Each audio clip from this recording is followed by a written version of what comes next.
আসসালামু আলাইকুম everyone, welcome back to my channel. আশা করছি আপনারা সবাই ভালো আছেন। আমরা আলহামদুলিল্লাহ অনেক ভালো আছি। তো এই তো মেলার ব্লগ নিয়ে চলে আসলাম, ঐতিহ্যবাহী কেরানীগঞ্জের মেলা। যদিও ব্লগটা অনেক দিন আগের, ভিডিওটা অনেক দিন আগের করা, কিন্তু আমার আপলোড করতে লেট হয়ে যাচ্ছে। Sorry for that. লেট হচ্ছে এই জন্য কারণ ব্লগটা যেদিন শ্যুট করেছি তার একদিন পরেই হচ্ছে আমার বাচ্চা আর হচ্ছে আমার হাজব্যান্ড দুইজনই অসুস্থ হয়ে পড়ে। অনেক বেশি জ্বর ছিল দুইজন, আলহামদুলিল্লাহ এখন দুইজন অনেকই ভালো আছে। যাই হোক, চলে আসলাম মেলায়। মেলায় এত সুন্দর সুন্দর জিনিসপত্র। মূলত গিয়েছিলাম হচ্ছে এই মাটির ঢাকনাগুলো কেনার জন্য আমার আম্মুকে নিয়ে। আম্মু হচ্ছে প্রতি বছর এই মাটির ঢাকনাগুলো এই মেলা থেকে কিনে, কারণ এটা অন্য কোথাও তেমন একটা অ্যাভেলেবেল পাওয়া যায় না। তাই হচ্ছে আম্মুকে নিয়ে এখানে যাওয়া। আর হচ্ছে এই যে এটা কে কে চিনেন, এটা ছোটোবেলায় আমার নানি আর হচ্ছে আমার নানা ভাইকে দেখতাম এটাতেই ভাত খেত। আসলে এটাতে ভাত খেলে কি অনেক বেশি মজা পাওয়া যেত, আমি আসলে জানি না। যাই হোক, আপনারা বলবেন কে কে এগুলো দেখেছেন, মাটির এই জিনিসপত্রগুলো। এই ছোট কাপটা আমি নিয়েছিলাম।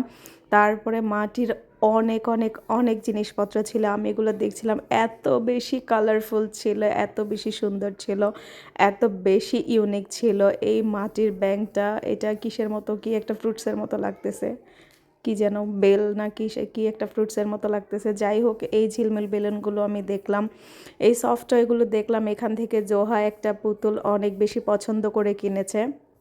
পরে হচ্ছে এই যে এই ডগি সফট টয়টা নিয়ে হচ্ছে আমরা মেলায় ঘোরাঘুরি করছিলাম। এই কত কিছু ভাজা পোড়া এখানে পাওয়া যাচ্ছিল, এগুলো দেখে আমার এত বেশি লোভ লাগছিল। বাট এগুলো আমি কেন নিইনি আমি জানি না। পরে হচ্ছে চলে আসলাম সেই ফেমাস পেঁয়াজুর কাছে, যেটা কিনা শুধুমাত্র পেঁয়াজ দিয়ে ভরপুর পেঁয়াজু। এই পেঁয়াজুটা এত বেশি টেস্টি ছিল, এত, আমি তো দাঁড়িয়ে দাঁড়িয়ে একটা খেয়ে ফেলেছি গরম গরম, কারণ আমার সহ্য হচ্ছিল না। আমি তেমন কিছুই মেলাতে খেতে পারিনি, জাস্ট হচ্ছে এই পানিপুরি খেয়েছিলাম 1 প্লেট, তাও হচ্ছে আমার একটা ছোটো বোনের সাথে শেয়ার করে ওকে নিয়ে গিয়েছিলাম। আমার বাসার পাশেই থাকে, ওকে নিয়ে গিয়েছিলাম মেলাতে। পরে এটা খেয়ে আমি এদিকে সেদিকে দেখছিলাম, অনেক কিছু কেনা। এটা নাকি স্যাকা খাওয়া টক। যাই হোক, এই টকটা আমি টেস্ট করেছি, মোটেও ভালো ছিল না। বাট আমি কেন টেস্ট করেছি, আমি তো স্যাকা খাইনি। এনিওয়ে, চটপটির দোকান দেখলাম, খুব ইচ্ছে ছিল মেলায় চটপটি খাওয়ার, বাট আনফর্চুনেটলি আমি চটপটি খেতে পারিনি জোহার জন্য। ও কোথাও গেলে ও মনে হয় যেন পাগল হয়ে যায়, অনেক বেশি পাগলের মতো এদিক সেদিকে দৌড়াদৌড়ি করে।